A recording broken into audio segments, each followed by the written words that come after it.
Mikey P, Mike Probozzi, back. Harness Players Podcast, sponsored by ATG right now for the 2025 Elitlopp weekend. And fantastic weekend of racing. Another Elitlopp. And this is our third year in a row covering the Elitlopp for In the Money Media and for the ATG folks over there. Let's bring in a fantastic panel to look at this weekend's races. And of course, Edison Hatter, we ship him over to Sweden every year, and he's live from Sweden. Going to do some coverage on Saturday, Edison, over there again for the big elite race. I know you're excited. Ja, tack så mycket. Jag bor I Sverige nu. It's a great weekend. Looking forward to tomorrow, Sunday. Two great cards. Obviously, we've already seen 9 good races today. Really enjoyed being at track today. I'm sure we'll talk about some of that on the show. But Mike, really got to start with the important shout outs. We've got Ray Catolo behind the scenes producing for us. And I want you to know, I just saw his name come up, Mike. He just bought a horse. So Friday is, of course, the elite auction here in Sweden, after the races. And I see Ray bought Hip 33 for 325,000 Swedish crowns. He wanted an Ecurie D offspring to commemorate his favorite horse of all time. So good for him. Ray, I'm speechless. I don't really know what to say. I'm glad that he's here with us, though, because he's got to keep things, all the graphics going. And Ray also says he is speechless. I think you're just bidding numbers. I don't think he did the conversion. I don't think he realizes how much money that is. I mean, that's like, 34,000 US dollars. I hope he has that to buy it and ship it over. I mean, he's got a lot to do with it. Although his role has been increasing for In the Money. So who knows? Maybe he has a little bit of supplemental income now to afford such things. But let's bring in a couple other guests here. And of course, my favorite Scandinavian harness racing expert is Thomas Svensen, and he is here with us. Thomas, getting your opinion on these races is absolutely crucial for me, and I think for the audience, because you're definitely tied in. Yeah, I have some opinions, and somebody likes it, somebody don't likes it, but I normally say what my eye sees, and I follow Scandinavian races. I've been doing that my whole life. I have a good connection, so I'm just happy to help you guys. And of course, last but not least, if you look at her Twitter bio, it says harness racing runs in her veins. She's over in the Netherlands, getting ready to move, she said off air, but she definitely is not missing the elite race. And Kirsten Petersen is here. If you follow her online, you know that she is certainly very much involved in all the Scandinavian harness racing, as well as French harness racing. Just, I think, every bit harness racing. Kirsten, welcome to the panel. Very happy to get your opinions on the race. Thank you so much. I'm looking forward to it. It's going to be an exceptional weekend, of course. Lots of great races with exceptional horses as well. So I'm looking forward to it. Well, we have a couple cards at Solvalla on Saturday and on Sunday with a fantastic racing. And Edison's over, going to be part of the broadcast on Saturday. Sweden Cup starts early Saturday morning, Edison. First race, the first 3 races actually are the elims for the Sweden Cup. They run heat races over in Sweden. So first 3 races will and we'll have the top, top 3 finishers go on to the final, Edison, that goes in race 7 on Saturday? Yep, we'll get 9 total horses, 3 from each, correct. And when's first post? Is it 6? I think it's 6:45. It is bright and early there on the East Coast. 12:45 here local time, but 9:45 or 6:45 for you. So 6:45 Eastern. Set your alarms. Get up early because the Sweden Cup always is a fantastic race, and this year no exception. The first heat starts, like I said, race 1. Now this is 4-year-olds and older here. I'm going to start with you, Edison, since you're over there and you can get some of the buzz here. I do think that maybe this first division doesn't offer maybe the strongest version here. They might be up against it when it comes to the final, but 3 of them are going to get in. How are we going to kick off the card Saturday? What's your thoughts? Well, my thoughts are, when you look at the Sweden Cup, the little elite race, if you like, obviously, horses, they're just kind of on that outside looking in towards the Elitloppet. You got Beppe B and Benurian Jet winning 2 of the last 3 for Alessandro Gocciadoro. We know how strong that barn is in general, and especially in this race. And I'm sure everybody's noticed looking at this card, 7 of the 21 horses in these 3 eliminations run through the Alessandro Gocciadoro barn. So I think it's pretty obvious he could have quite a few into this final, and he's hoping to get probably 2 right here in the first elimination, if not, I guess, maybe all 3 theoretically. But for sure, he's got 2 good chances, and then Clickbait and Champus, the 2 there from the inside. Clickbait, it looks like going to go off the slight odds favorite if we're going to look at some early preliminary betting kind of numbers. Magnus Jusa is going to drive this one for Alessandro, so that's worth noting, I think, that he's going to stick with the 2 Champus. But Clickbait, I think, has been pretty good there. Obviously comes out of the consolation at the Lotteria down in Italy last time out, as opposed to Champus was racing down at Vincennes. So, a couple different paths we see for the Gocciadoro horses, but quite a few of them, including, of course, his Elitlopp horse, Always Act, the Lotteria winner. They came through Naples last time out. But I think Clickbait here from the rail draw, I think, wins this race. And again, I think the 2 Champus taking maybe significantly more money here because of the Gocciadoro driving choice, but I still prefer Clickbait. Thomas, jump in here with this first race. Obviously, Gocciadoro, very, very strong. Redan has a couple horses in this race also. So the top barns, they bring their top horses on the top weekends. Yeah, Redan have 5 in the Sweden Cup and Gocciadoro have 7. So it's like, yeah, it is what it is. I think I have maybe the weekend's best bet in race 1. Nice. And I think it is the number 2 Champus. I love that horse when he won the German Derby. Gocciadoro had him down in Italy in the winter, been racing in Vincennes. Clickbait is 9 years now. He got sold from Stefan Melander to Italian owners, Dutch owners, but they send him to Gocciadoro. He always get in shape when the sun is coming up, like some other stallions. And he is the leader. But if Champus is on the outside of Clickbait, I think he eats him up. I think Champus will destroy him. And for me, Champus is the I'm gonna go hard on Champus in the win pool. And he is if I see the other horses in Lomeras, we're gonna get for Paul Philippe Placun, gonna get his first drive for Redan in Sweden, post 3. He is okay. He's a silver horse. Dundee is I'm not super high on Dundee odds. Mr. Hercules, Redan, I listened to a podcast with Redan. He's very up on Mr. Hercules. That's the hardest horse I see against Champus. But I'm going to take a shot and go hard on Champus. Yeah, Mike, I forgot to mention, I got to mention, just because Thomas did, always got to say, at least we're rooting for Mr. Hercules, of course, as I do in one of his offspring here in the United States. And I think I found out, by the way, from over here, a little research. Sounds like he's got about 15 or 16 little ones running around, none of which are really to the racetrack yet. But so that's a sentimental rooting interest. Early odds also for Champus for as right now a little over 4-1. So that would be a hell of a nice start to the Saturday races, especially for Thomas. Kirsten, what's your thoughts on the first heat here for the Sweden Cup? Are you in agreement with Thomas, or you have another way to go? No, I have to agree with Thomas. Champus has been incredible his entire career. In Germany, he started, of course. And I think he proved in France that he's in great shape. And I think he can only win here. For me, Mr. Hercules is the second favorite. But I do have the 6 as an outsider. With the Goop, a nice surprise maybe. Yeah, Goop, he's going to have to win some undercard races because he does not have an Elitlopp drive. So he's certainly he was pretty active today with some of his horses, but he's definitely live on anything he does sit on. So pretty nice start here to the card for Saturday. Race 2 is the second heat for the Sweden Cup, and we have some familiar names in here.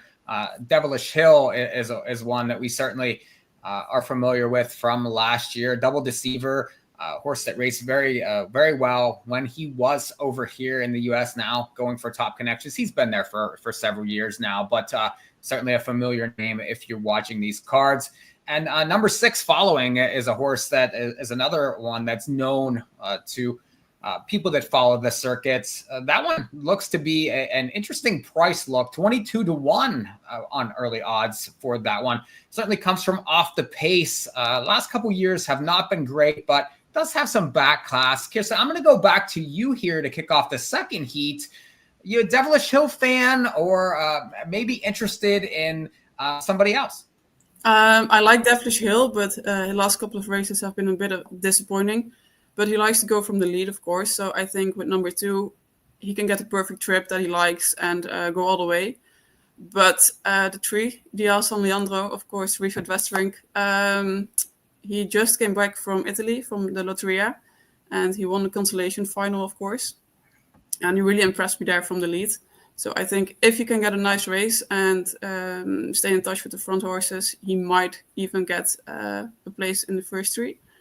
And of course, 5, Double Deceiver, has some tough races, but is still super strong, and I think could have a place in the Elitloppet. So definitely one of the favorites here. I don't see the 6, so not really.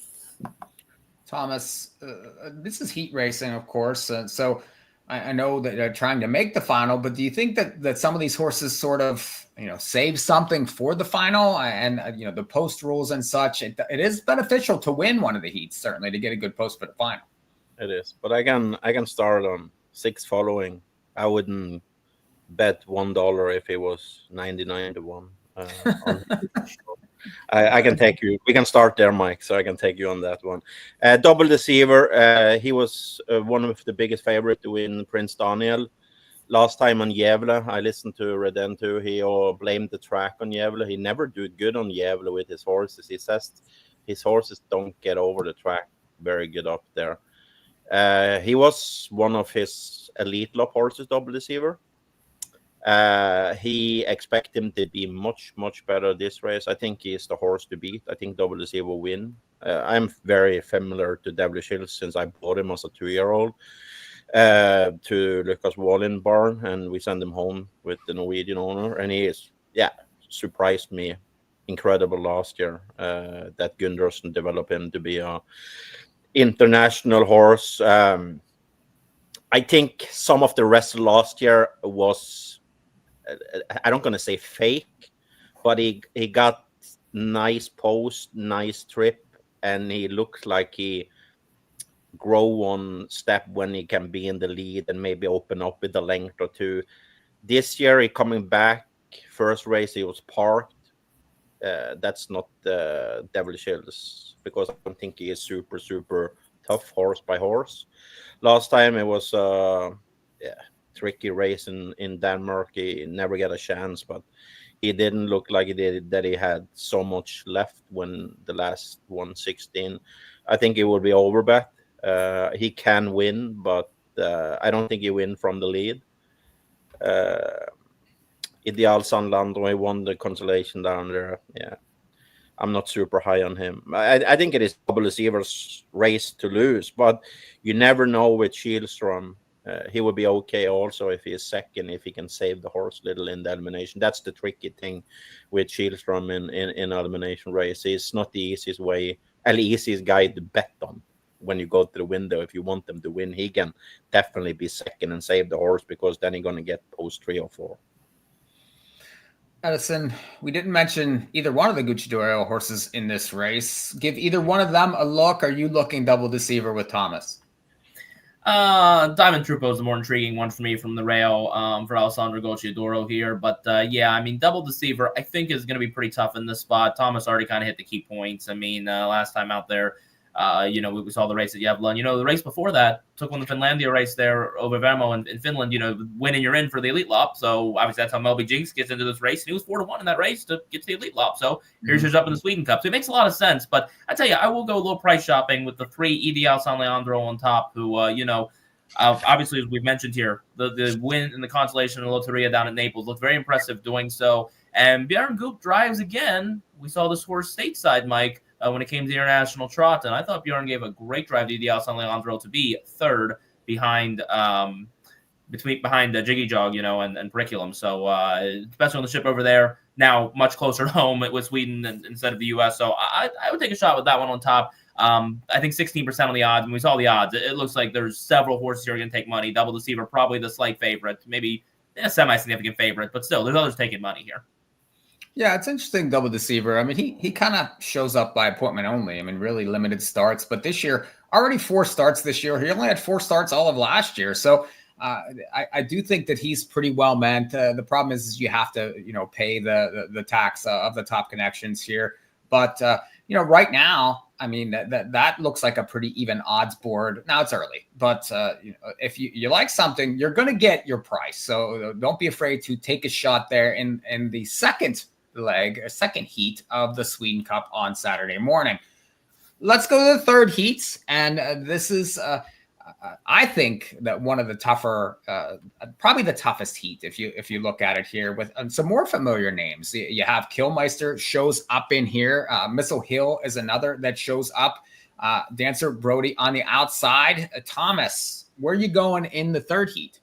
It's a tricky race because none of those horses here is something I'm very confident about. Like Dancer Brody is the favorite to win the Sweden Cup in the bookmakers in Sweden, and yeah, he can win. He always do good races, Dancer Brody. But post 7, how is he going to win the elimination?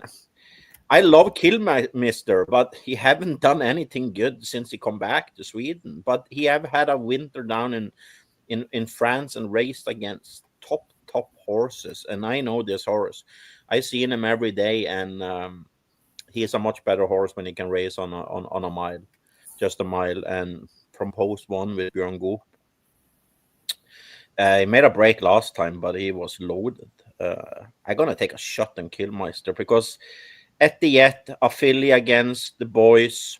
Missile Hill is 10 years old now. He is always there. Gamin Yaba, he can be a player in the final because he benefits of 2 heats. Janot Diamant, Charmante Sack, Dancer Brother. I'm gonna take a shot on Kilmeister because his class is so good, and I hope the winter down in Vincennes will help him to be a little tougher horse. Kirsten, what's your thought on Kilmeister? I mean, when he was here, he certainly was stacking up with the top ones, but like Thomas said, really not much to offer since showing up over in Sweden, in France. Really hasn't offered a whole lot. What's your thoughts on the third heat? I like Kilmeister. I do think Incapane in France was a bit unnecessary. He hasn't really performed anything over there. But the last race in Sweden, when he came back, as Thomas said, he was loaded, but he made a break. I think with number 1, if I can get away nicely, he has a chance, definitely. But I'm also looking at the 5, why not Diamant? He has been going under the radar a little bit, I think. Of course, he's Dutch trained and driven, so I know him a little bit. He's a difficult horse sometimes, but he's fast. He can finish fast. I don't think his gate speed is that good, so that could be a problem, of course. But definitely need to watch him in the last 500 meters or so. And of course, the 7 Dancer Brother was also loaded still in the Copenhagen Cup. Had nowhere to go, had no racing room, and I think he would have won it if he had. And maybe the 6, Cochadoro. Why not? Edison, Missile Hill, 10 years old now, has made 866,000. Is that one have a chance to make the final, maybe, or just up against it versus some of these younger ones? Well, interesting, of course, that Daniel Rodayen gave Paul Poquin, flew him up from France his first time in Sweden, giving him the chance on Don Fanucci's in the Elitloppet. So it's kind of a heck of a first drive here coming up on tomorrow to be thrown right into the Sweden Cup of limbs. So that'll be interesting to see. But, Missile Hill was the winner last year of the Sweden Cup, and I thought was really strong, the second time coming back in the second heat in the final. So that might be something to keep an eye on if this horse gets into the final, which, should have a fair chance to do. But in terms of this race itself, I'm not recreating the wheel here. I'm also with Kilmeister. So now I'm curious to see, based on what we're all saying, what the price will end up being on this horse. But I think that one has a big chance. And as always, I mean, I know I said it last year too. Cochadoro has a chance probably in all 3 heats in the form of Charmant Dezac from post 6. And, likewise, though, with Missile Hill, maybe Rodayen has a chance in all 3. I mean, they both obviously are dominating this race with their number of entries. And I will say on Kilmeister, trainer, this is a long roundabout way, Mike, to get to a point. But Kilmeister, of course, trainer Sabine Kolgabrant, one of the Courant horses. Sabine last year, very nice talk to when she was training Joviality in the elite race. and Erik Adielsson doing the driving. Chatted with Erik Adielsson today. For those listening unaware, he is now the head of judges in Sweden, so no more driving for him. And nice chat with him this afternoon. I think he's enjoying his new role. Well, Sweden Cup, whoever qualifies for the final, they're all going to come back in race number 7 and line up for the final. Now, I'll send it to Thomas here, and the post position rules. Obviously, the horses that finish first can pick their posts in the final, and typically, they're going to get the best post, and so on and so forth. Thomas, I know you like Skampas early. Do you think he has a chance to double up, win the final? Yeah, I think he wins the Sweden Cup. I think so. I think the Champions win, double receiver, and then Killmister. Dance abroad are going to benefit of two heats, but I'm going to take a shot on Champions to win the whole thing. Kirsten, your thoughts? Who's your pick for the final? Champions as well for the winner, definitely. Edison, singing the same song, or are you going maybe a Redan horse? I will caveat it with, obviously, we'll see how these eliminations go and how things line up. But, I mean, I like clickbait in that first elimination. So I guess maybe we're all agreeing the winner comes in the first elimination. But I'll go with clickbait for now. But, again, we'll see how these eliminations go. And, again, Missile Hill is always in the back of my mind, just knowing how strong he was last year in that final heat after going to the elim. So we'll see how he races in that elim as well, what post he get. I mean, we know this. We got to obviously see the elims before we make decisions on the final. But you want the early pick? Clickbait. So another race on Saturday that we're going to cover before we move to Sunday is the Harper Hanover, and that's race number 12 on Sunday. Now they're going 31:40, so longer race, basically 2 miles here. And remember last year, the fun that was had. Edison can get into this with this race, but you have a full field now. Big news is the favorite has been scratched early, apparently. The 13 was certainly going to take plenty of money in this race, was ruled out earlier today. Edison. Somebody's off right now. I'm not sure who. That's my audio, sorry. Edison, talk about last year. Talk about this year with what happens in this Harper Hanover race. Well, of course, last year's big news was now I'm going to draw a blank on who was the odds-on favorite last year. It was Benjamin Rochard who won the race. Who won last year? Someone said. What was it? Isoas Fedekwa, the Dutch. Isoas de Verdeke, whatever. Yeah, whatever pronunciation I was trying to go with. Again, a turned French horse. Did they have to race it twice last year though, or was that? Yeah. So it was one of those things that Isoas de Verdeke, whatever French that I'm sadly butchering. Sorry to the French listening to this. Right, just in such a perfect spot as they were, 2,200 meters, over a mile and a quarter into this race, and then the accident happened in the backfield. So scratched everybody, called off the race. Again, the system in Sweden with the emergency sirens, end the race immediately. Brought them back an hour later, and back around again they went. And what I always will remember of that day is I think there were winners and losers out of that.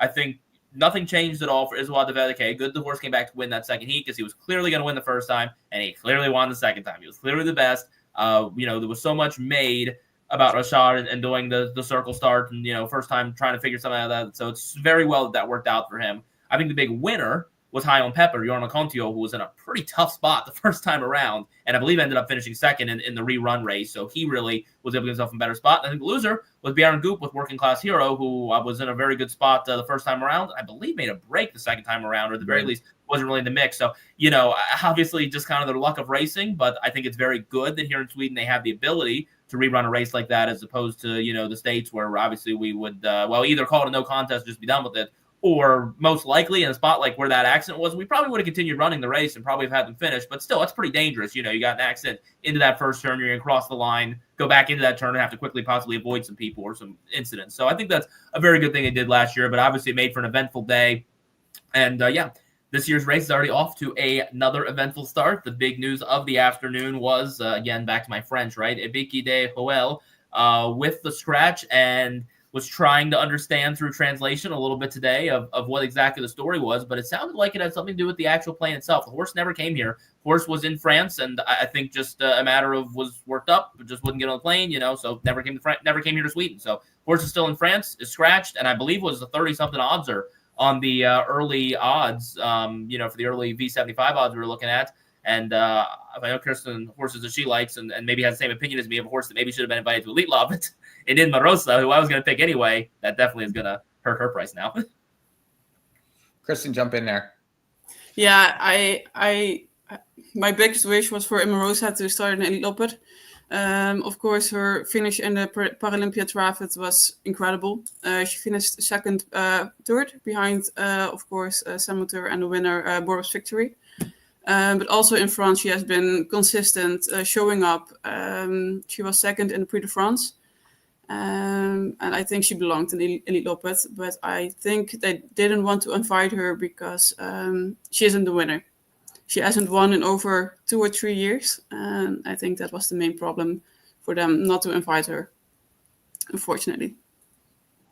So can she turn it around? Can she find a way to win this race? I mean, obviously, if she's been, racing against the top classes, she has a pretty significant handicap here. Also, can she overcome it? Can she maybe get on the board and kind of make them wish they did invite her? For me, she's an outsider still. I don't think she can come from behind and beat some horses that are in front of her, like Kentucky River. He's one of my biggest favorites here. He's incredibly strong. Came from the death seat, of course, and one of the best drivers in the field. So that is for me the biggest favorite. With of course Ibiki de Huel missing now. Thomas, Kentucky River shows up in here. Has to go the near 3,200 though. Hi, Pepper's back. What's your thoughts here? There is a couple of things we need to talk about her. Like Imarosa, Leo Abrivard is going to lead the Volt. He have a, like we call, home spring spoor. He have post 7, so he's leading there. Leo Abrivard have tried to do that one time before on Solvalla, and he was handicapped almost with 60 meters. So that's the biggest issue for Imarosa. That's that. I think it will be a big issue for Leo. He don't going to get a good start. He's going to be last, and then she's going to pass all horses. The problem I also have with Imarosa, it's hard to say when she made $1 million. Kirsten said that she haven't won in 3 years. She's always doing good performance, but she don't win. The scratch on Ibiki de Huel, yeah, he's a stallion. It's very tight when you try to fly horses, and he was too dangerous to get on the flight. He too much stud. The other problem I have in this race too is like I think the value in this race here is number 10. It's a dollar maker. He's been racing okay, little better last time. Gabriel Guillomini, he is a better driver on the Volstad than Leo Abrivard. And Sebastian Goethe always, he knows what to do to get a horse ready for the Harpers. He benefited of the distance. A horse that I'm gonna have on all my tickets on the pick 7 is number 2, and Napoleon Cash. He is owned by Christian Huselius, who played in NOL. He's been having problem with injuries, Napoleon Cash, but he is that horse there. He's gonna go to the lead. And Carl Johan Jeppsson is so good driving on the watch that he just gonna increase the speed. So it's gonna be difficult for the horses who handicap it. So Napoleon Cash need to be on all tickets. It's a dollar maker. Kentucky River going to be overbet, I think, because Ibiki de Huel is scratched. Kentucky River can win, and he have Shielström, and he is strong.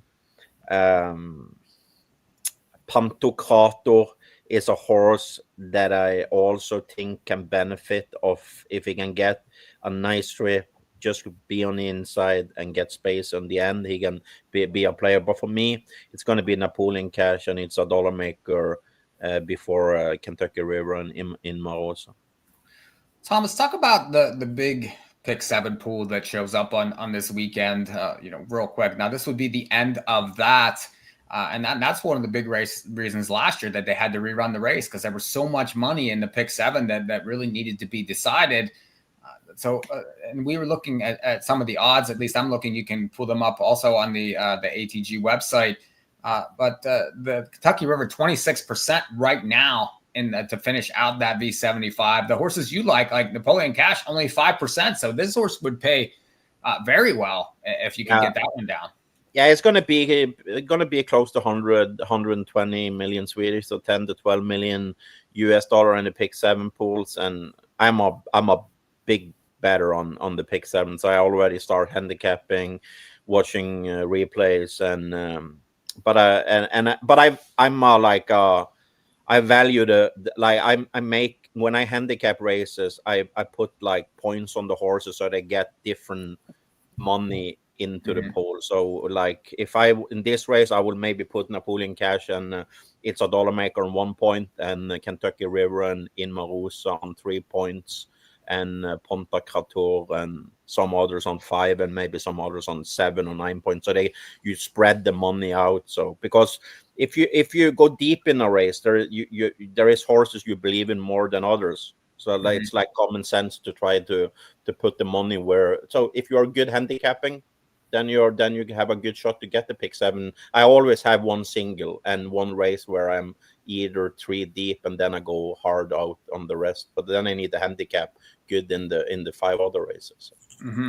Do you have a single for Saturday, or you're not quite there yet? Yeah, I think I have a single for. Good question. Where are you? I think I'm gonna go for. You took me a little on the spot. No, I think I'm gonna I think I'm gonna go with number 12, Job Post. It's a post 12 in race picks at the race number 6 in the pick 7. I think it is a 2-horse field, so I need to take a decision in Jackpot Meras or Job Post, but I think Job Post will. So you got Thomas's single for Saturday in the big pick 7. Edison, I'll give you the final thought on this Harper Hanover race before we move to Sunday. What's your top pick there? I know, like I said, you're going to be part of the coverage, so you should be front and center for this one. Yeah, I mean, I'll take in Marosa on top. Look, I know we've discussed the concerns. I won't rehash those, but, I think be curious to see how the money's going to spread out. I will say, obviously, Abike de Joel was going to take a lot of money, so curious to see how short the price is going to be on the Marosa now. But I think Kentucky River's really taking a lot of the action now. It looks like that one might go off the odds favorite based on some of these early numbers that we're seeing come through. And if you want mine, by the way, while we're on it, Mike, if we're just giving out bankers here, race 10, I believe the 5th leg of the V75, the 2 Mizai, who's a 46%, or probably going to be a pretty short price, but I think that one gets it done for a single. I'll tell you one I'd be against while we're just at it here. Race 9, the 15 Domino Time Trot is 52% are on the odds here. I think a good horse, but 2,140 meters there from post 15. I think a tough ask. So I don't know. Definitely can get the job done, but maybe worth throwing a few others on. Lots of good ideas for Saturday. Of course, Edison will be part of the coverage, so check him out on that on the broadcast feed. Let's move to Sunday, and Sunday is Elitlopp Sunday. We're going to look at some couple different races, certainly the eliminations, and then we'll talk final for Sunday. But they start bright and early also on a Sunday. Again, first post, I believe, 6:45. Again, Edison, is that correct? 6:45.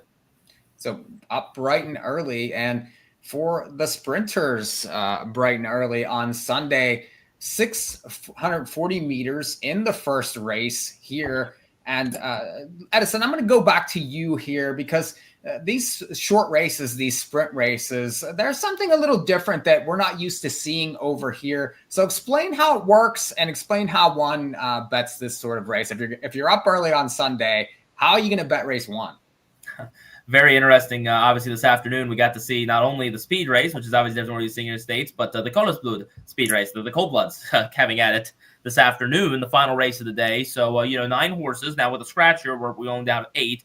But horses 1, 2, and 3 will line up behind the car. They'll go 640 meters, just about, 3/8 of a mile. So, if we were at Yonkers, we'd be starting basically right at the start of the backstretch, just sprinting home. And then, horses 4, 5, and 6 will do the same thing. Horses 7, 8, and 9, or in this case tomorrow with a scratch, just horses 7 and 8. And then those 3 winners will come back to do the same thing again. And there's 4 minutes between the, eliminations, quote unquote, or, those 3-horse fields, and then a 6-minute break before the final. And, it's very interesting to watch. It's obviously a very different kind of race. And obviously when the Cold Bloods were involved this afternoon, it's a very different style of racing. And, it is kind of interesting because, when you looked at the odds boards this afternoon in the Cold Blood speed race, you had 3 horses that took significant money. So basically the public was saying, well, these 3 are going to win their eliminations, and then we'll go from there. First horse won his elimination as he's supposed to from post 3, by the way, which, obviously when everybody's sprinting out of there, outside post, kind of tricky, but got the job done. Then the second one, the favorite broke. And in the third one, same situation, ready to start. So, all of a sudden, you had a couple of longer shots in there, and actually a break from the favorite, the one that won the first elimination in that final today and was able to come back and recover pretty impressively for, such a short sprint race. So really just intriguing today in that speed race. And looking forward to Sundays as well. It's definitely a different kind of style of racing. And I love that it's the first race usually on Elitloppet Sunday. It really, Mike, you've seen the crowd before there at Solvalla. It's such a great way. People clapping, people excited, for the sprint race. It's a great way to get the atmosphere going for the day. Absolutely fantastic. But just something a little different. So if you take the one, just because they win the first elimination doesn't mean that you're going to get paid. You have to wait to win the final. So you have to get the final, and then it pays off on who wins the final. Any thoughts on this race now that you've explained it? Do you know who you like for? If you were making a bet here to start the day, who are you playing?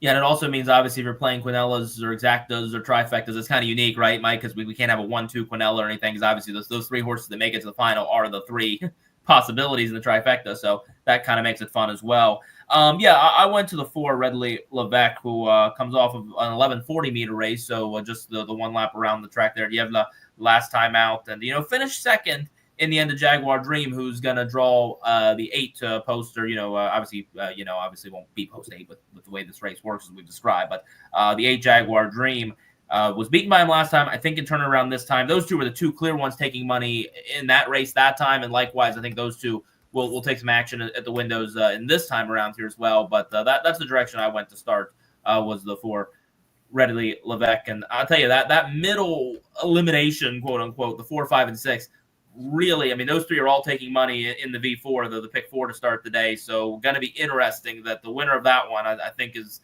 going to be pretty battle tested for the final. Kirsten, your thoughts here. Is this the kind of a race you try to get involved in? Or are you more just, kind of taking it in, maybe throw a little action bet out there and just get the day started? I just like to watch it. It's such a chaotic race, and there can so much happen, of course, because there are only 3 horses behind the gate, and as the history has proven, anyone can win. So I don't try my luck in this one. But I do have my favorites, and I wrote in the second heat. It's Redley Levesque, the 4, and the 6 Chapai. The 6 is an absolute rocket behind the gate, and that is his strength. And of course, with a distance like 640 meters, he could profit from it. And of course the 8 Jaguar Dream is interesting, but as a winner in the final, I'm going with the 4 Redley Levesque. Thomas, the 6 Chapai certainly been facing some serious horses. Francisco Zet, Double Deceiver, Melby Jinx, and like Kirsten said, very sharp away from the gate. The speed and class, I know he's 11 years old. What's your thoughts there? I think this scratch on Carcass will benefit my winner of the race 1. It's number 8 Jaguar Dream. I'm gonna go little hard on Jaguar Dream. I think it will win his elimination very easy. The problem I have with Redley Levesque and Chapoy, they're gonna go hard against each other. Because they're going to go up against each other. Nugget Sun, I think, win the first heat, and then it's going to. I agree with Kirsten on Chapeau, but Redley Levesque, he can make a break also when he get the little going up behind the gate. Jaguar Dream, he normally going to breathe frost very easy, and I think it will be a little easy for him when Jaguar Dream is in the last elimination. I think he's going to get post 1 in the final. If I'm not mistaken, I think the first elimination going to get post 5. The mid elimination going to get post 3, and the last one going to get post 1. So I going to go Jaguar. let's jump to race number 3 on Sunday. And this is Edison's favorite race. It's the Monté race for Sunday. And what's that mean? Well, that means that the riders are on the horse's back. There's no carts. They are obviously on top of the horses. And these races are quite fun. Always interesting to watch the top ones go. And there's certain connections that do better than others. Edison, I'm back to you here because I know this is your favorite. The 6 Carry Love right now looms large with one of the top Monté riders on its back. Do you think that she has the stuff to win this race that has a fairly significant purse for these types, $62,000?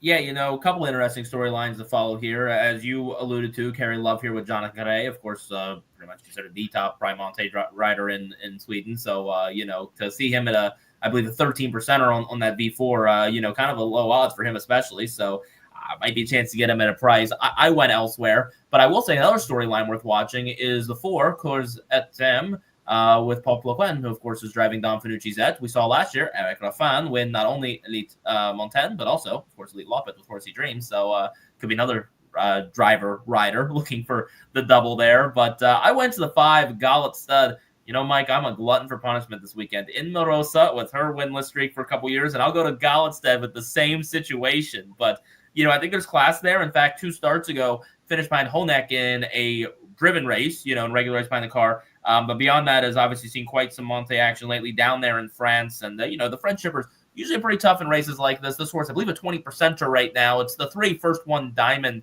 that's currently the 33% odds are favored, I believe. But I'll try the second choice in Galletstead. And that one or in Marosa, we're either going to have the obvious answer of they just don't like to win, or maybe we're going to, Mike, bring some luck to break some big losing streaks. Thomas, I'll go to you. And what makes these horses just thrive in this setting? And you get some of these horses that have some class that do very well with the Monté setup. Some of the other horses, they might not be as classy with the bike, but they show up with this and they're able to improve. So talk a little bit about that and the types of horses that excel with these kind of races. It's hard to say how a horse benefit of going in Monté or riding under a saddle or going in a race bike. I think some of the horses maybe feel more free when they go under a saddle. So and maybe don't get claustrophobic or like that. So Jonathan Carré, we know how he does. He always wins when.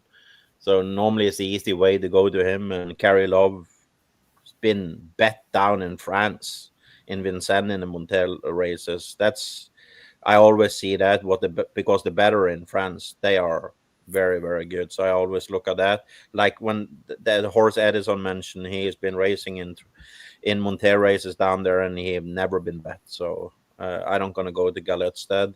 Emilia Leo was also in a very she's still listed. She was in an accident for 5 days ago, so it's little strange that she drove a race here for 2 days ago, but it's a little strange that she's going to be in the saddle. So first, that one Diamond that I know the connection and the trainer on that horse, and he's been amazing in the Monté.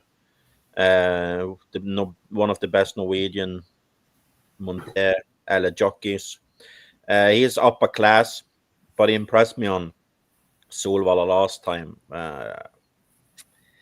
I think just Carry Love destroys them. The only thing, I think so, because Jonathan Carré, he's just in another division.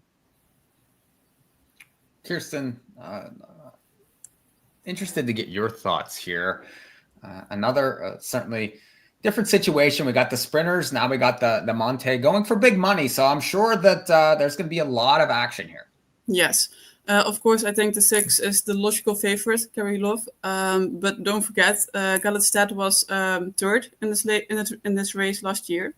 So he likes the track. And of course, last year we had an incredible winner, Fabio. And it was a very fast race. So I think he has a chance to finish on the podium. But I want to look at the Dutch trainer, Henk Clift, with, of course, Corps et Am and the 10, Gigolo Lover. Two strong horses, not the fastest starters, but I think he's an expert in preparing horses for big races, and they will be there for a placing or even a win. I like the 4 the most, Corps et Am, but Gigolo Lover is a very strong finisher. He has big lungs, strong body, so he has a chance to do well here. Now, does the post bother you at all? I think that they go 10 across here, right? Because you have no race bike, so they can go 10 across here. So outside post, but does that bother you at all? You think that this horse can overcome? Yes, I think so. He's well over longer distances, and in his last race, it was in I don't remember anymore, sorry. But his last race, Jaap van Rijn drove him in the bike, and it was a sprint race as well. And he was way in the back, and the last 700, 600 meters, he came flying home, and he still finished 4th. So I think the number 10 doesn't matter here. Let's jump to the cold blood race for Sunday, and it's race number 5. And, we'll go back to Edison because he certainly can give us lots of good information here for the cold bloods, going for 194,000. These races are always fun for me to see, these horses that, just a little bit different makeup, but they try just as hard. I think that a lot of these races favor the inside post for these cold bloods. Edison, talk to me about this race. What do you like? Yeah, I mean, obviously, as I mentioned today, when we saw the speed light race for the cold bloods, obviously it's cold bloods, a little stockier, a little bit slower horses, but some of them just some beautiful colors and manes if you're just kind of a horse watcher. So they're definitely very cool animals to watch. Obviously very unique here in Scandinavia. And, we see some of the big names here on this board in terms of drivers and trainers for these, cold-blooded horses. And we see a lot of names, very good horses, Brenner Borken, Tangenborg. You can see the odds there on the V75. These are the two that are obviously going to be the two to beat. And we've seen two very good winners in the last few years of Arti with Santtu Raitala from Finland 2 years ago. And, of course, last year it was Tangenborg, Tom Erik Solberg, who got it done. And I'm going right back to Tangenborg to get it done this year again. Now, last time out was the beaten favorite there in Norway behind Brenner Borken. Those two were quite far apart odds-wise that day. Obviously, we see how much they're coming in together after that most recent race. But outside with Tangenborg again here, obviously those two being given the outside post here on the gate, Mike, so they will have that to overcome. But Tangenborg did it last year, I believe, from post 10, which might have been better than post 8 when it comes to starting that second tier. But yeah, we post 10 last year for Tangenborg. Thomas, your thoughts here on the cold bloods? It looks like several of them coming in quite solid form. Yeah, there was on my home track in Norway. They was up against each other, Brenner Borken and Tangenborg. So same trainer. Both of them is white. So they're two beautiful horses, and they are so fast. Brenner Borken is owned by the guy who owned Maximus Meras that we have with Lucas Wallin. So, and he beat Tangenborg. But Tangenborg, he didn't pull down bridle on him last time. The last quarter they trotted almost like a regular standardbred warmbloods. They went so fast last quarter last time. It was a tactic race. Bad post for both of them. Brenner Borken, he can leave, but not like super. It's a little tricky race, this race here, because Stallone is the best finish horse, and he have post on the inside, and he is a very, very good horse, and Santtu Raitala is a good driver. One horse I like is the only filly in the race, number 1. The only filly in the race, number 1, My Blomster. She's won 20 of 24. I listened to a podcast where Mats Djuse was in, and he said the last training she did, she was unbelievable. And when he got a post 1 with My Blomster, I wouldn't be shocked if she go out and can go up against the boys. So I gone on the pick 7. I'm going to go 4 horses: My Blomster, Stallone, Brenner Borken, and Tangenborg. But right now, I think Tangenborg is my favorite from post 8. Kirsten, your thoughts here? You like the mare on the inside? Can she? I do. Hold position. I thought you might. I do like the 1, but of course the 7 and 8, Brandenborgen and Tangenborg are the favorites. With 5 as a challenger as well. But I hope the 1 can challenge the boys. It will be interesting, and of course it would do good for the sport. But I think it's going to be the 8. He's too good. Well, the cold blood race is always fun to watch, and like Edison said, the beautiful horses. They're going again. This is another big money race, so they're going to be flying out there again. Race 5 on Sunday at Solvalla. Let's go to the big one now. The Elitlopp. The eliminations start in race number 6 on Sunday, and stellar field lining up. I'm going to go back to Kirsten here because Edison and Thomas and I, if you're interested, we did a podcast earlier in the week to kind of get things started, a little bit of a preview to talk about these eliminations. So Kirsten, I'm going to go to you here for the first elimination. Francisco Zet comes in again, a hot favorite, but pretty tough elimination to start. Go on boy in here, Logan Park in here. There's, I think a pretty tough elimination to get things going. Give us your thoughts on the first elim. Yes, so my favorite in this heat is Francisco Zet. He's one of the favorites to win the final as well. He's fast, he's furious. I think he will take the lead and go from there. As Thomas said earlier, he doesn't even have to win. If he finishes 2nd or 3rd, that's fine as well. But I think he will control the race. Many know maybe that on Twitter that I'm a huge Timoko fan and Etonan fan. So the number 1 came a bit of a shock to me, and I was a bit disappointed. Of course, he doesn't like the gate start. The previous winner in 2022. But he is still strong, and even at 11 years old, he came, of course, back from an illness. They didn't really find what was going on, but he wasn't healthy and wasn't really, happy. But they discovered it, they treated him, and he is back. So I don't think we can rule out the number 1, Etonan, maybe for a 3rd or 4th place in the heat. Then I'm looking at, of course, Go On Boy, but also the 4.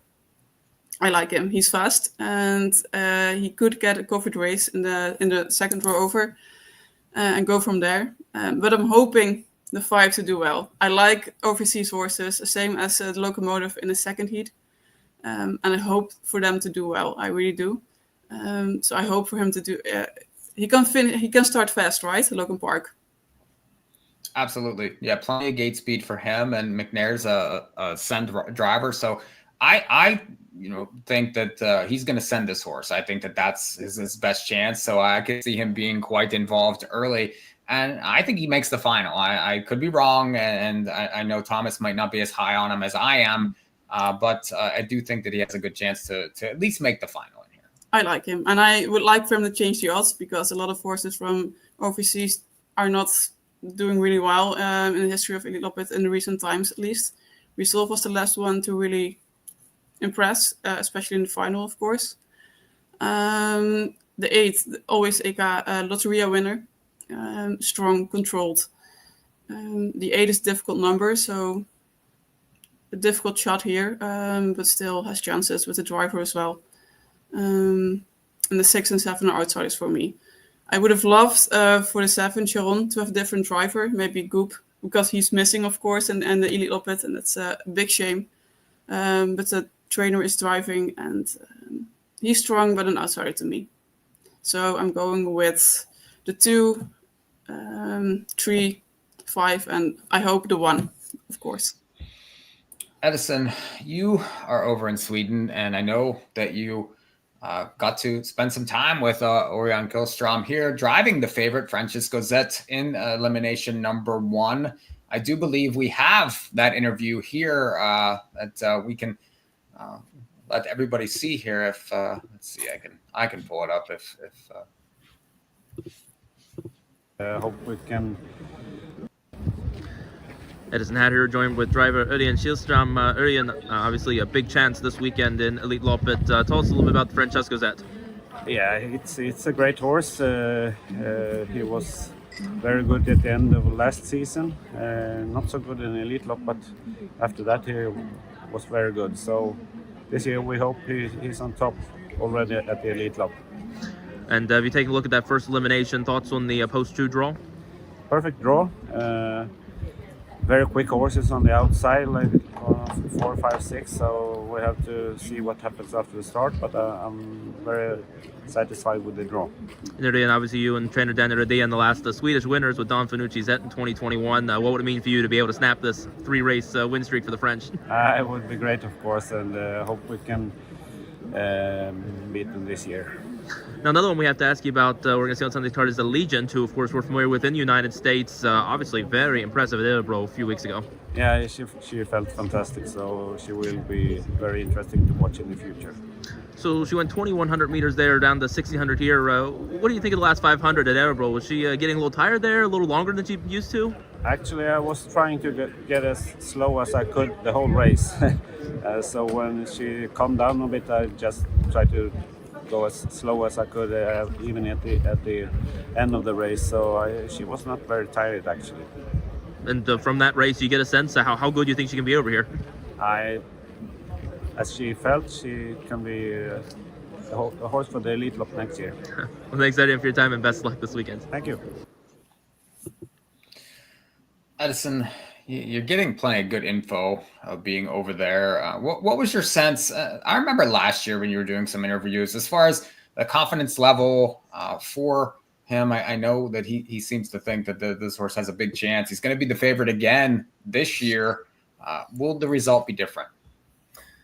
Yeah, I mean, I think so. I mean, obviously, you know me, I've been on Francesco's that here for a while, and I will say, I think, you know, I don't know if I necessarily agree with it. And they said, you know, about not saying that the Francesco's that raced well last year. I mean, I don't think he raced poorly necessarily. I mean, if you rewatch that race, it took him quite a while, you know, to eventually be able to clear with Francesco Zet. And obviously, once Horsey Dream came second over, it was way over, you know. So I don't know the horse raced terrible at all. And obviously, we know how good he was the rest of the season then, as Zurian alluded to. So, like, I think Francesco Zet's the right favorite. I think if he's going to get it done, it has to be this year. I think, you know, connections know that. I think this is their big chance, considering the strength of this field this year and what they're looking at. So I think a big opportunity there. And I will say, Mike, we should slip it in there. I don't think it's on our list of races to discuss, but yeah, you watched that replay last week from Edinburgh with Allegiant's first start here in Sweden. That was something. And when I asked Eddie in the first question, I knew the answer because I listened to the Swedish interview, but I just wanted to hear him say it for our English audience. I mean, he said that he basically couldn't pull her up for a mile. She was so far in front. She was just going right along. He eventually got her to slow, never pulled the plugs. I mean, first time going 2,100 meters. Now she's going to go back to that 1,640 meter distance on Sunday. So, you know, back to basically the mile she's used to. And yeah, I mean, again, watch that replay. That was something from her. I think I texted Ray as soon as the race over. I was like, you know, you got to watch that. Like, I mean, look what she just did in Sweden. So that was surely something. But yeah, Francesco's out the choice for me. As we mentioned on the show on Monday, Mike, Logan Park, I think definitely in with a chance. Again, questions coming with shoeing, coming with Lasix, coming with the ship, coming with the driver. Again, McNair did get experience here in 2019, we will say, but still, you know, doesn't have a drive on Saturday to really get reacclimated. So there's a lot of question marks there. But nonetheless, I still think has a big chance. And before we move on, I just got to ask Kirsten while we're here, talking about Etana, you know, this is a horse we've seen make breaks before on this track, managed to recover to win, of course, in 2022. But how concerned would you be, though, with the rail draw with a horse who clearly is maybe a little uncomfortable now, you know, having to deal with maintaining a position in elimination? I think they were already talking tactics with the driver. He knows him well, and I think they know it's a risk. And I don't think they will try to even compete for the lead. Maybe take him back and try to go to the outside as soon as possible. But I think last year he made a break in the final in the turn because he was following Vivid Wise Odds 2 years ago, sorry. 3 years already. Oh God, it's a long time ago. But he can be a bit unsure with his body. He's of course very large. He's about 170. I think that's around 5'7". So he's tall. And around the age of 4, he started to do well and understanding his own body. But in the last few years, he is less prone to make a break. And I think he should be fine. jump to Thomas now here. Thomas, Francisco Zet was the hot favorite last year. I mean, he's won 27 out of 33 starts lifetime, so rarely loses. But last year, the drives that he got, I do think maybe could have compromised. He probably wasn't winning anyway, but this field seems, I think, less difficult than last year. Can he get it done this year? How do you think they'll be more aggressive with him? What's your thoughts on the first elimination? Last year, he only had one race going into the Elitlopp, and Reden mentioned on a podcast that I also listened that he said he had some personal issues with himself, that if he didn't have that, he would maybe been racing him at least one more time. So this year he's coming into the race much sharper, and Reden is much sharper personally. The last race in Red Week, they put cheek rolls on him. They don't gonna have this time. I think they're gonna have a pull down bridle on him. I think Örjan just gonna protect the post there, because they're gonna have no problem getting past Etona. Is on the outside. Go On Boy gonna race with shoes. Melby Jinx gonna fly out. And it depends if Mats gonna go to the lead with Melby Jinx. It's gonna be the question mark about the scenario in this race is, what is Dougie going to do? Is Dougie going to be close bridle on himself?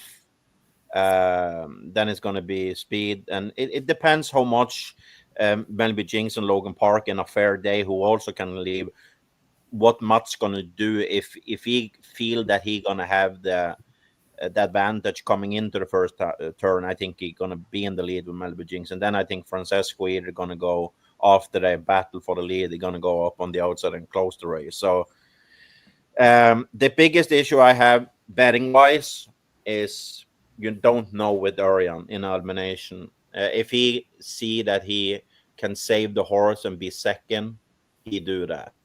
He want to win the elimination, but he don't going to pull the plugs, pull the bridle if he goes with that. So, but I think Francesco Zet is the best horse. But he also need to remember that Go On Boy in the race. But Go On Boy with shoes, Francesco Zet going to go with no shoes behind and shoes in front in the elimination, and no shoes in the final if he goes to the final. Logan Park, I mentioned him before. I'm not a question mark about the horse. I'm more question mark that he raced with no Lasix in Canada before he shipped over there, and he haven't eaten super good. I read that fellow said, but I like the horse. He benefits of a 5'8". He can leave. Question mark about the doggy as a tactical driver. Faraday is just, it's a fairy tale story. Sharon is a Norwegian horse. I know the guy. We had Cobon when I worked for Ark in 2015 and 16 over here, and he is up closer. If it would be overpace, he can go to the final. Always a bad posts. Yeah, for him. Etona, Warhorse, Timoko, Desire, Warhorse. It's just 11 years old. I don't gonna bet that but I hope he do good. Francesco Zet, it's for me, but it's not like I feel safe that he is winning the elimination. Yeah, Go On Boy in here. He's certainly off to a nice start this year. He's very classy, won an elimination last year. So he's certainly capable of, I think winning the final even in here. So he's a horse that I think is very dangerous and typically likes to come from off the pace. You mentioned there could be some speed in here with the 4, with the 5, the 6 can certainly add some juice to the early pace here. There's depending on what Francesco Zet decides to do early, it's going to heat up. So Go On Boy could be an interesting bet for this elimination, kind of like he was last year. So I do think that, he's an interesting horse for the entire race, for the elimination and for the final. I do think that he certainly has possibilities, and he'll be a fair enough price again. So one to watch in that first elimination for Sunday for the elite race. Let's go to race number 7 now, elimination number 2 in here. And Edison, I actually going to go to you because I know you talked a little bit about the first elimination. Are you finished there? And then take us into this second elimination where a pretty nice horses here, the Don Fanucci Zet, Burov's Victory, Honek, prior winner. So finish up the last elim and then head into this one. Yeah, no, I don't really got anything else really to add to that first elim. I mean, again, the pace scenario is what we all think it's going to be, right? Melbourne Jinx has plenty of speed. We'll see what Logan Park does out of there. That's the two question marks in terms of how this pace develops. Right, Francesco Zet, you heard Urian say it in my interview with him, perfect post-draw, and right, if he has the opportunity, if it requires being second, then safe from final, he'll do what he has to do, put himself in the best position to try to win this race. Definitely can win the elim, definitely not looking to go all out, so it was the 3 to 5-ish, 4 to 5-ish, he's probably being that elim. Probably not the way he might not want to go, but I think he's still the most likely winner. And then, right, I think there's plenty of them that are up against it. Caron, always act a fair day. I think several of those are really up against it in here, even Etana, again, I'm not really totally sure on that one. Go On Boy is the only other one that makes some sense, I think, obviously, for as good as he's been in the past. Obviously, DQ'd last year in the final, but was second in the dead heat the year before that with Sam Matur, finishing behind Honek. Speaking of Honek, going to that second elimination. Draws the rail. I just got to say it again. I'm personally taking a stand against Honek, but, just because I love the quote that Philippe Allaire, the trainer, said the other day to the paper, which, by the way, if you remember, he told me the year before, his wife did most of the translating for me from English to French. And then the only thing he really told me in English was, how do they say it in English? I believe I can fly. And then this is the really good one in the papers this week when he said, from France right now we drink water, but we come to Sweden to drink champagne. So Philippe Allaire, obviously confident here with Honek and hoping to celebrate yet again a potential fourth victory in a row for the French. But I go to the 6 Borup Victory in this one, who it looks like is now the slight odds favorite over Don Fanucci Zet in this elimination. Borup Victory, second last year behind Heart's Dream, finishing down the center of the racetrack there with the tiring Francesco Zet finishing fourth. And again, Borup Victory able to pick up second there. I think has a good chance here in this year's race once again. The Daniel Wesson's barn's obviously been very good lately. So again, looking to include that one. And the 2 Hooker Berry, this is really an unknown for me. Again, I'm really looking to stress myself with horses that don't like to win from France. 1 for 21 the last 2 years. The unknowns of the ship. First time on this track. Thomas can say what he thinks about Nicolas Bazet as a driver. But, I still think, nonetheless, it's a horse who won the Prix de Marique in 2023. Going to get a new track. Maybe that's not a bad thing, for a horse to see what this is like here for him at Solvalla. So I throw Hooker Berry in with a chance underneath maybe to try to round out this exacta, make the final, and go from there.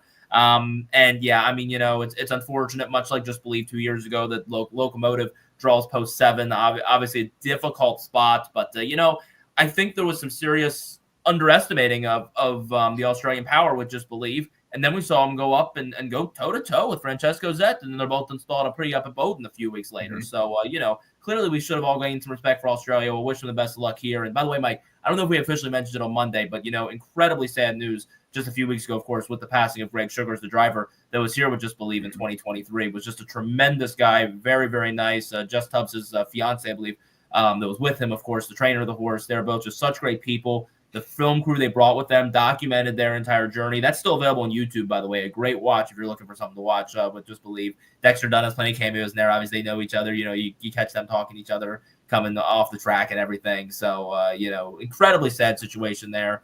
But, cool to see another Australian horse taking the big ship over here. And I believe plan is, like with Just Believe, to stick around a little bit, obviously, if you're going to make that big of a ship over here. Yeah. Thomas, talk about the second elim. Talk about that ship from Australia to Sweden. That's quite the journey, and a lot of times it does take a lot out of those horses. Yeah, it takes a long time, but he's been in Sweden almost for 3 weeks, I think. Brad Hewitt and been training 2 times in a race bike on Solvalla. It's always cool with the Australian, and it's just sad that with Greg Sugars. That's why I always said to people, live your day as your last, because it's like 4 years old and that happened. It's just sad. But at the Locomotive, I seen the videos when he train. I don't think he benefits very much on 5.8. He struggled a little on the turns, drift, hiking right hind, and you're not allowed to use head pole with a burr in Sweden. He will benefit of that or a bigger track. But it's a cool stuff. It's a long trip, but he is in the race. I don't believe he can do anything for me betting wise. This race here is a little difficult for me to read because Honeck, he can leave, but not like super explosive just when the gate leaves. He always get to be a new horse when he get up to the 5-8 tracks. Tired of the big Vincennes. He is almost like an American horse in the body, Honeck. American race bike on. I think he is a little overbet with 12% in the pick 7. I think he can go to the final. I don't think he win the elimination. Huckleberry, I think he will love Solvalla. It's listed, like I said in the earlier podcast we did, Frank LeBlanc as a trainer. He's still trained by Basir, but he's listed with Frank LeBlanc because he's stallion duty. That wake him a little up, Huckleberry. Niklas Basir, you mentioned it, Edison. I don't gonna be too hard. The last name is Basir. That's why he is driving. If he was named Nicholas something else, he wouldn't be a driver. But he is coming into this race with a big confidence. He won 2. They had a pony races yesterday with Malmot and some other. He won both of them. So Basir have won his 2 first races at Solvalla. I hope Huckleberry, when he comes out to the track, is maybe the most beautiful horse. Entering is no overcheck, running like a dressage horse. He is chestnut, beautiful. I think 8. I gonna have Huckleberry on my ticket, but it's not like I'm gonna go against myself because I don't think Niklas Basir is capable to win a Elitlopp elimination. Don Fanucci said, good thing for Redén to give Paul Philippe Plaquin a new try on that horse. He did a good experience with him in France. And Redén is he's a thinker. He's always listening to his music. And when he saw how Plaquin took care of Don Fanucci in France, he promised him if he was invited to the Elitlopp, he's going to get a chance. He had a throat surgery. He's 9 years old, Don Fanucci, and he has been racing in the Elitlopp. I think it's 5 years in a row. He's going to take. He said in the podcast he's going to try to aim for the 6th and be the first horse 6 years in a row next year. Don Fanucci, if he go to the lead, I don't think he win the elimination. I think he is over bet right now, but I can talk against myself and he can win this race, but I don't gonna bet him with the percentages right now. Melby Knecht is the fairy tale horse. He got invited very early because of Nurmos, never won the Elitlopp, biggest trainer on Solvalla almost. Just of stories coming up in the silver division, and Magnus Hughes has been so high on Melby Knecht. It's gonna be it's gonna be cool to see when he's up against the big guns how we gonna go up against those. Do I get shocked if he wins? No. But do I believe he wins the elimination? No. Hussard de Landre is the horse I also think can benefit of a 5-8 track. Good post. It's going to be exciting to see him. I believe he is very under bet right now. He's going to be on all my tickets. Bob's Victory is the horse to beat. It's going to be exciting to see what the Daniel Weiersten does from the post 6. I think if he just park him on the outside, I think he beats Don Fanucci from the lead. And then he is so sharp, and Daniel Weiersten, I don't think we have seen. I know we have give Redén so many credit for his as a trainer, but I don't think we have seen a guy like Daniel Weiersten the last ever in Sweden. He is still young, and he developed horses like I have never seen before. And Boris Victory, 3 races coming in, super sharp. You know when to pull the shoes. You know when to have a American race bike. And he is owned by Mats Sundin, the hockey player. So I think Boris Victory will have a good chance to win this race. But I'm gonna have some money on Huckleberry and Hussard de Landre. Kirsten, Thomas giving us plenty of prices in the second elimination. talk about this elimination and then roll it right into some thoughts on who you like for the final here. So who you like, to make the final out of this elimination, who you might maybe make a bet on, and then, can one of those horses show up and win the final? Definitely. First of all, I don't really understand the French invites in this elimination. Of course, Honek is a past winner, which could explain it, but his form has been a bit off for the last few races. He seems a bit less sharp, I think. But he could still surprise. He likes the flat track and he loves Solvalla, of course. The two Huckleberry is replacing Cobra Killigar, who was invited first, but of course injured right now.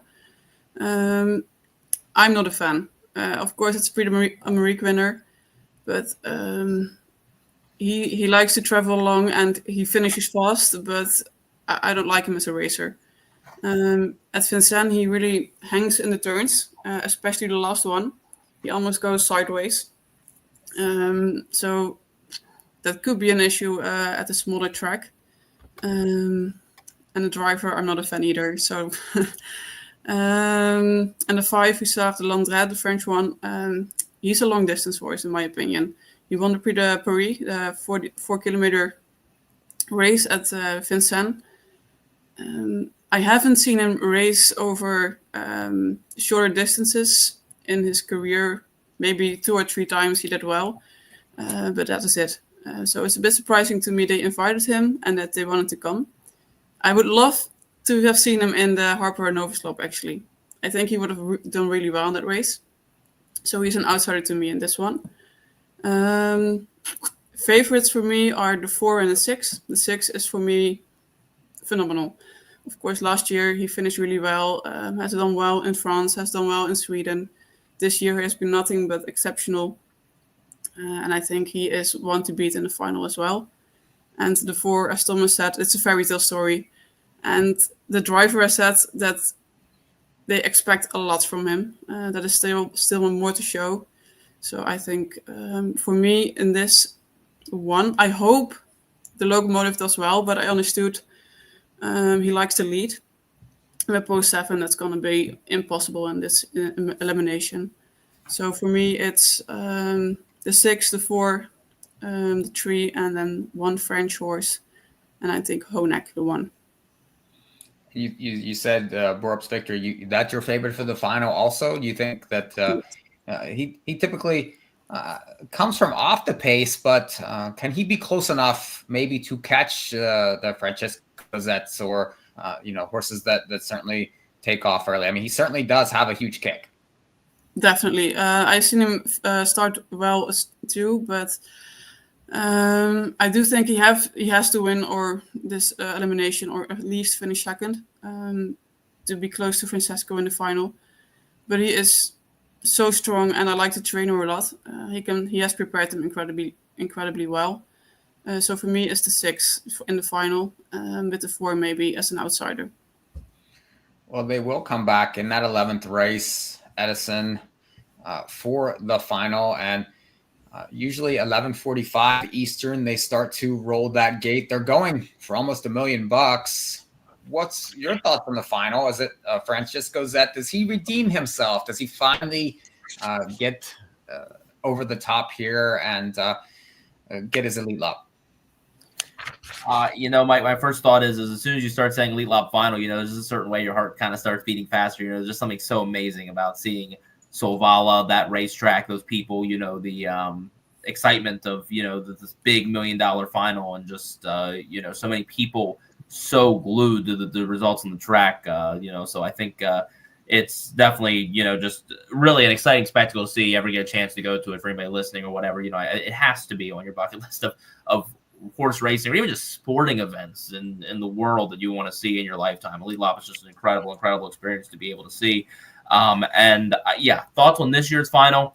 I mean, again, like we said with the Sweden Cup, there's eliminations in the final for a reason. We don't have to bet on the final until the final's here. So obviously we'll see how things develop. I'll be on the Simulcast feed all weekend, so I get the benefit, I guess, of correcting myself depending on how those eliminations go. But, I think for me, it is Francesco Zet. I think he has to get done this year. And, I've waited what feels like long years to see a Swedish winner of this race. I know the deflation that crowd felt when San Mater couldn't get there against Honeck 2 years ago. I know the deflation I felt when Horsey Dream was just moving like he was down the backstretch last year, and I had to go sprint to the backside to go get another French interview. And thanks to Arena from Quidia for helping me with the translating. Maybe that's what it is, Mike. I just don't want to have to do some French translating again for a winner. So give me Rede and give me Shieldstra. I think it's Francesco Zet this year for sure.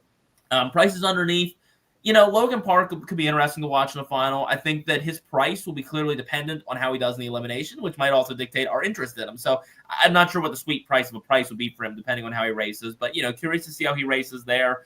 Honeck, Chuckerberries, Don Fanucci, Zets, question marks for me exist with all of them. I could be talked on to one of them underneath, I think, depending on, again, the trip, the price, the post, again, all things we got to figure out as we work through these eliminations. So a lot of question marks there. But at the end of the day, Francesco Zet, Borup's victory, my 2 elimination winners. Really like them coming back for the final at this point. Can't really get much more creative than that, Mike, until we see some eliminations and see where things stand.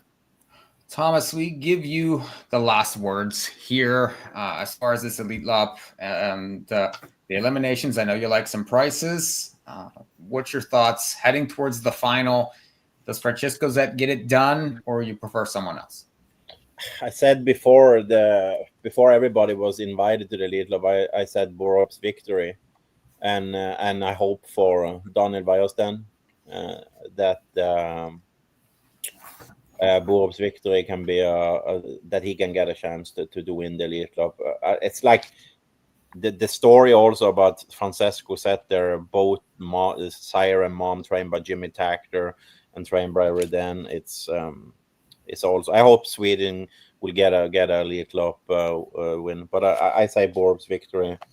I need to stick with that when I already have said that before. But there is one horse you guys need to watch out for on Sunday. Philippe Allier, why he's coming to Sweden, is Gino Strabiligi. That horse there, I never heard Allier speaking almost so high on a horse. He's a 3-year-old after Muscle Hill, and looking forward to see that horse. Yeah, post 9 then, but there is so many good races. But that is a horse, and we're going to see a couple of other nice horses coming here up from that's been racing in the US, that racing in the 4-year-old races. So it's just a big day for harness racing lovers. So that's race 9 for Sunday, and it's the 9 horse. So if you're, looking for a horse on Sunday also to go with, and then Edison also mentioned the Legion coming. That horse, she got very good at the end of last year, and now shows up in Sweden for Reden and Kihlstrom, and he mentioned on the interview how good that she is coming in. As far as the Elitlopp goes for me, I'm going to try Go On Boy. I think another French winner. I like his class. I do think that he's proven capable over this racetrack. If he can behave himself and get his trip, I do think that he has a good chance. I think it's a certainty that he does make the final. And, his kick, his class, I'll try some Go On Boy this year for the elite race. Well, let's go final thoughts for everybody. I know we're going to wrap it up here for another really fun live stream here. Lots of good insight. We gave you plenty of winners last year with this group. Hopefully we're going to give you some more winners this year. So Kirsten, final thoughts going into the weekend. Oh, I can't wait. Honestly, there's so many great races, great horses. I just thought of another one, Frank Gio against Freetime Jepson. That's going to be a huge one as well. A great mare race with East Asia and Betting Pacer. Across the whole entire weekend, we are seeing so many incredible horses and from all over the world. And that's the most beautiful thing from the Elitloppet weekend, that the entire world is coming to Sweden for, the best weekend in the year for me. So I can't wait. And Kirsten, let everybody know how to follow you on Twitter, because if anybody's interested in harness racing, they're not following you already. I can't even understand that, but let everybody know where they can find you. Yeah, it's at _ Kirsten Elise at the Twitter. It's an X even. But Kirsten Elise, and you will find me, or Kirsten Petersen. And I will be online the entire weekend. So Definitely do not want to miss, and you have to check out Kirsten's feed for if you have any interest in harness racing, but especially for this weekend. There will be plenty of content there. Thomas, final thoughts from you. I know that this is like the Derby for you, and I guarantee that you'll be fired up all weekend. I will be very fired up Saturday. Saturday is a better betting day for me. Sunday is always, there's so many good horses, like Kristen mentioned, Frank Gio, we have Allegiant. It's not looking like it will pay too much in the pick 7, so I need to try to see if I can get it multi. But it's not easy to get a pick 7 multi, but it's hard for me to find any long shots. So, but the sport, the weather is looking decent. It's just, it's in Sweden they say Elitloppet en gång om året. It means Elitlopp one time a year, and on Monday they are counting down 364 days to the next Saturday. Edison, I'm sure you know that the atmosphere is indescribable. I know you're going to be there, be part of the coverage. You get the last word here for the roundtable. Naturally, you'll be live on socials this weekend, also giving us plenty of coverage. Yeah, absolutely. Looking forward to another tremendous weekend over here. Obviously, this is Friday afternoon for you there in the States, Friday evening for us over here in Europe. So we'll be live tomorrow morning, 6:45 a.m., 6 a.m. live on the ATG feed there in the studios in Stockholm before I head out to the track with some more live coverage out there. Again, tomorrow all leads up to about 9:50 a.m., I believe, for the Sweden Cup final, and 12:10 p.m. for the Harper Hanover race. And then Sunday, we're back at it again bright and early, 6:45 a.m. A lot of big races leading up to 9:30 a.m. and 9:50 a.m. for the 2 Elitlopp eliminations. The final at 11:45 a.m. going to be a fantastic weekend of racing. And Mike, I got to steal my favorite quote from last year. Some trainers, some owners, they're going to win the Elitlopp, and they could steal Vekko Hapakangas, the trainers last year quote. If you remember, on the Saturday, he won 2 V75 races, and the great famous interview quote, "This best time I've ever had with my pants on." Exactly. That was great, actually, last year.